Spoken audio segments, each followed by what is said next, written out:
2025-26 వార్షిక బడ్జెట్లో సూక్ష్మ, చిన్న మరియు మధ్య తరహా పరిశ్రమలపై వరాల జల్లులు కురిపించారు ఆర్థిక మంత్రి.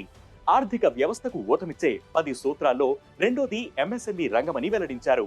ఎంఎస్ఎంఈలకు ఇచ్చే రుణాలు 5 కోట్ల నుంచి 10 కోట్లకు పెంచారు. అలాగే స్టార్టప్లకు ఇచ్చే రుణాలను కూడా 10 కోట్ల నుంచి 20 కోట్లకు పెంచారు. మొత్తంగా ఎంఎస్ఎంఈలకు వచ్చే 5 ఏళ్లలో 1.5 లక్షల కోట్లు కేటాయించనున్నారు.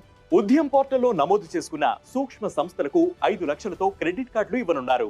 తొలి ఏడాది 10 లక్షల వరకు క్రెడిట్ కార్డులు ఇవ్వనున్నారు. 27 రంగాల్లో స్టార్టప్లకు రుణాల కోసం ప్రత్యేక కార్యాచరణ రూపొందిస్తామన్నారు. ఎంఎస్ఎంఈలకు 10,000 కోట్లతో ఫండ్ ఆఫ్ ఫండ్ ఏర్పాటు చేస్తామని వెల్లడించారు. ఇక మహిళలతో పాటు ఎస్సీ, ఎస్టీ కులాలకు చెందిన సుమారు 5 లక్షల మంది తొలిసారి బిజినెస్ ప్రారంభించే వారికి రాబోయే 5 సంవత్సరాల్లో 2 కోట్ల వరకు టర్మ్ లోన్లు అందించడానికి కొత్త పథకాన్ని ప్రారంభించనున్నారు. అలాగే ఫుట్వేర్, లెదర్ సెక్టార్లో ఉత్పత్తి నాణ్యతను మెరుగుపరిచేందుకు ప్రత్యేక పాలసీని తీసుకురానున్నట్లు ప్రకటించారు.